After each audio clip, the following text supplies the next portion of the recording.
everyone and welcome to my new video. This is Sniper Elite V2 on the Xbox 360. I actually didn't know too much about this game before one of the guys, or a couple of the guys that I do a podcast with, the Mature Gamer Podcast, and checked it out. And they were at the Gadget Show of all places, and they reported back that they actually had quite a bit of fun playing the demo of this. And the demo came out and I thought, well, what the hell, I'll have a go of it myself. And I actually really enjoyed playing it. So I thought, right, I'll get it when it comes out. It was cheaper than normal game releases, so that kind of made me more inclined to take a bit of a gamble with it. And you know, just that in itself is actually quite an interesting thing. With game prices these days, they sort of... Some people... There isn't the same sort of dual release type things that go on these days that there used to be. What I'm trying to say is back in the old 8-bit days, on the 8-bit computers in the UK, you would have your full price releases and you would have your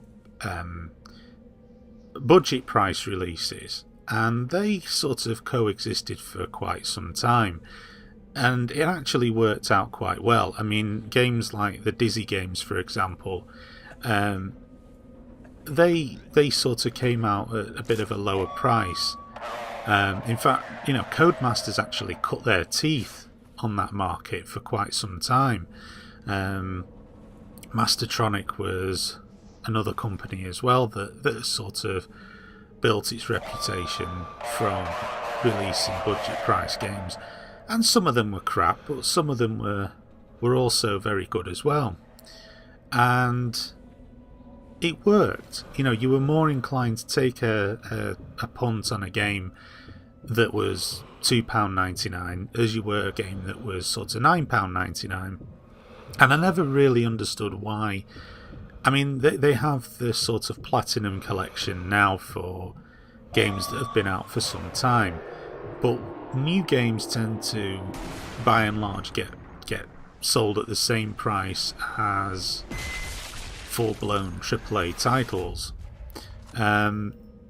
This one wasn't, though. This actually was being sold £10 cheaper on Amazon. It was, I think it was something like £29-30, and it came with a DLC pack,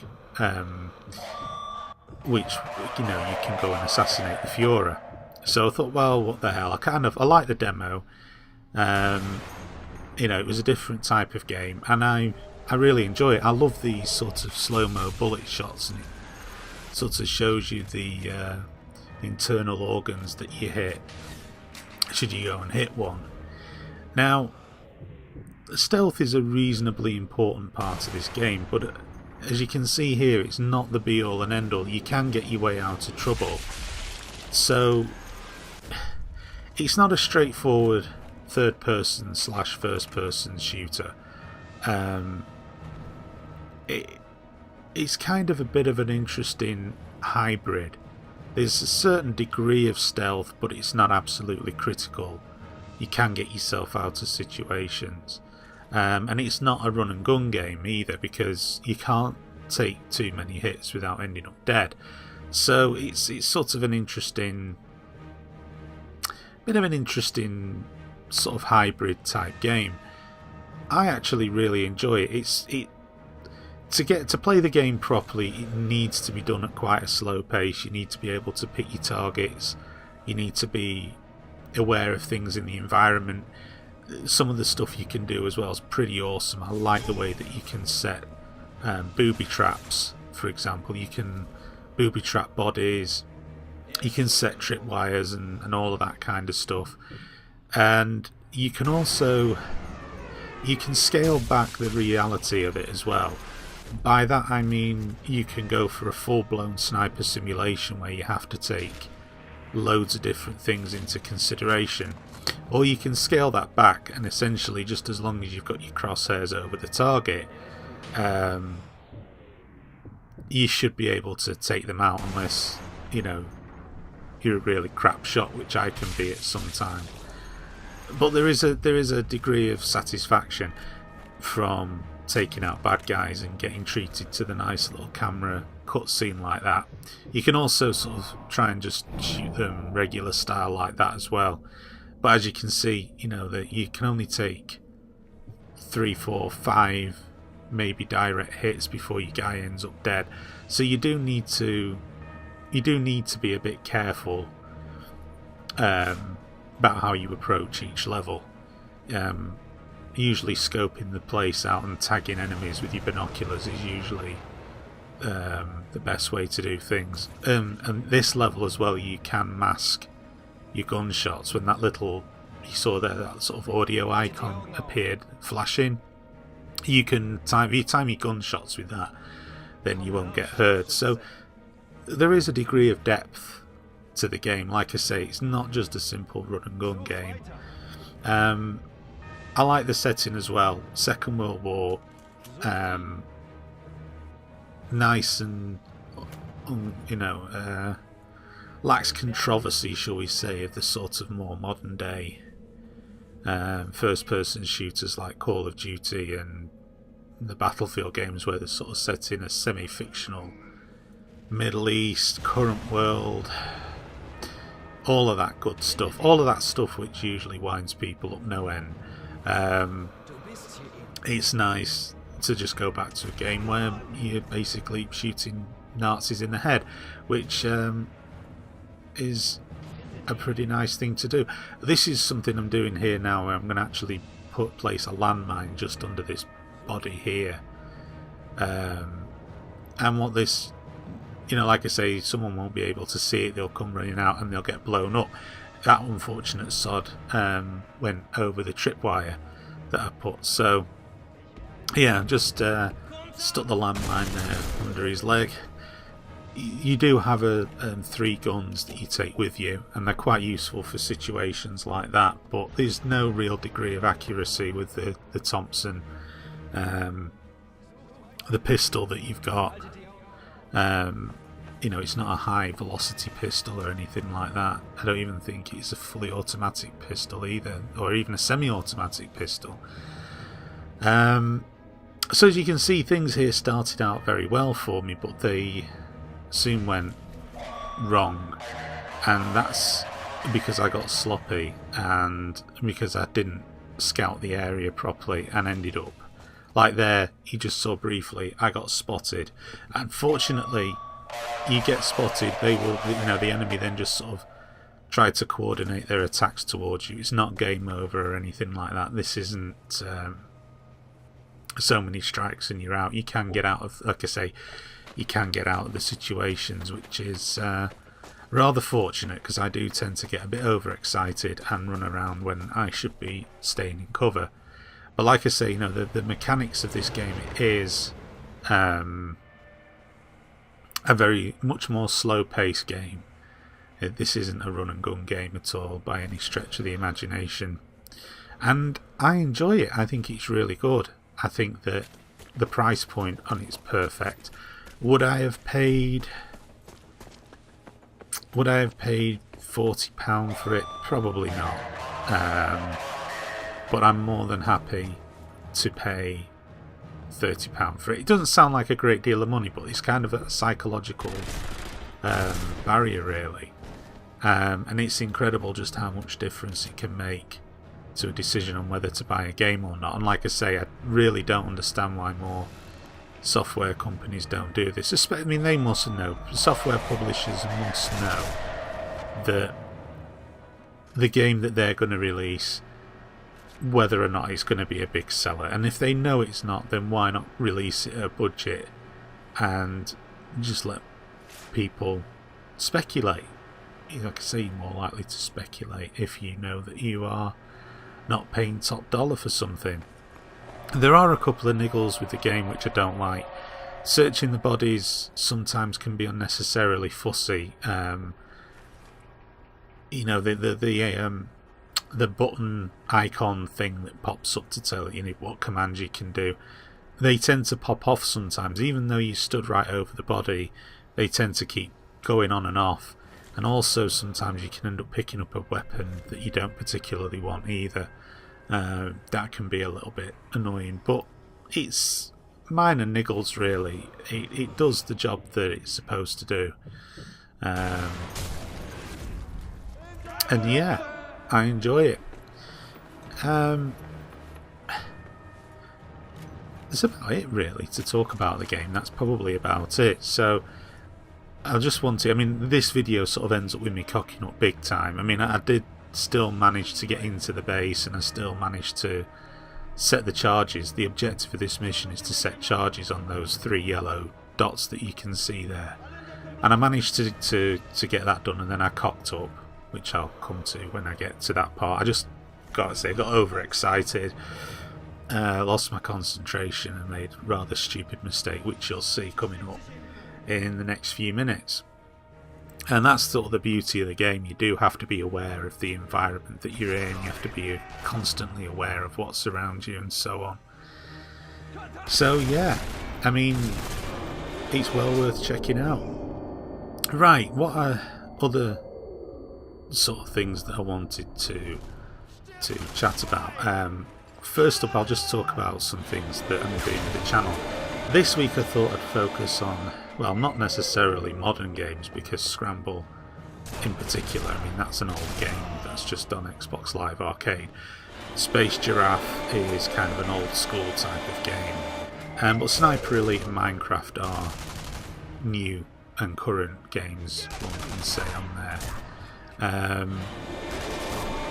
And yeah, I mean, it's been a while since I've done a sort of up-to-date type video. Most of my videos are retro ones, and that isn't what my channel is all about. I mean, it's about video games full stop, whether they be retro games, whether they be modern games, and so on and so forth. I've added to my retro collection quite considerably, and so I have got an absolute stack of retro games to not get through. I mean, I don't want it, makes it sort of sound like I'm just trying to plough through them and I've got no real interest in them. I have an interest in them. I've got a great amount of interest in them. The thing that I want to do is sort of share the experiences of those games that I've got. But I also want to do it for modern games too, like I say. The channel isn't purely retro. There's a lot of retro games in there simply because I love playing old games, and because, to be perfectly honest with you, a lot of modern gaming can get on my nerves. There's a lot of frustration with it. I see so many missed opportunities with modern games, and a lot of it is down to publishers, not developers. I mentioned in my Minecraft video that Electronic Arts, what they're doing with their servers for Battlefield 3, I think is pretty deplorable. They seem to be a company at the moment that's trying to find new and improved ways. Right in the moustache. New improved ways of pissing gamers off, which is kind of unique considering that the gamers are the people that give them the money. I can't think of too many industries or too many what's the word I'm looking for? It's industries, or too many sort of companies that go out of the way to piss their customer base off, like what happens in the video game industry. It always seems like there's a sort of perverse pleasure that these companies have in trying to annoy their customers and see how far they can push them until they sort of pop. And I don't get the sense in that. I don't understand the logic in that whatsoever. Electronic Arts a couple of 3 years ago seemed to go through a bit of a renaissance in terms of their attitude. They were supporting new franchises. They got games that that Activision had put on the shelf and declined to release, such as Brutal Legend. I mean, they released that. They released Mirror's Edge, Dead Space. There was all of these new game franchises, ideas, and so on and so forth that came out. And now they just seem to be going back to how they were before, but actually even worse. I mean, I've been quick to call Activision in the past, but what EA are actually doing at the moment is kind of a remarkable thing, and it's almost, I would go so far as to say, it's borderline right in the knackers. Fantastic. It's almost borderline arrogance. They've got that big that they don't care. They don't care how they treat their customers. They don't care the damage that they may do to the games industry. They don't care about that. It just seems to me that they are all about lining their own pockets with as much money as possible in as short a space of time as possible, and then getting out of it. It's not a sustainable economy that the likes of EA are putting into the games industry. I can tell you that right now. It will fail. EA will get rich, they'll sell out, there'll be a lot of very, very wealthy individuals, but overall the games industry will suffer. And if you don't believe it, it has happened before. It didn't really affect us in Europe too much, but when the video game crash happened in the early 80s, a lot of companies went under, and it was all because the marketplace ended up flooded. There was too many people trying to make too much money in short a period of time as possible. Nobody knew what to buy. There was too much shite released into the market, and although that is not the case at the moment, once you start pissing people off, pricing your customer base out of it, then you are asking for trouble. And speaking of trouble, I think this is about where I ended up cocking up in this level. But yeah, I don't understand EA at all. I just don't get them whatsoever, and it's disappointing because really they should be better than that. But anyway, you can see here, there was the shot that I missed, and then I just completely was oblivious to the fact that two guys had run past me and shot me. And that was the end of the mission. So, thank you for watching this video, and stay tuned to my channel for more to come.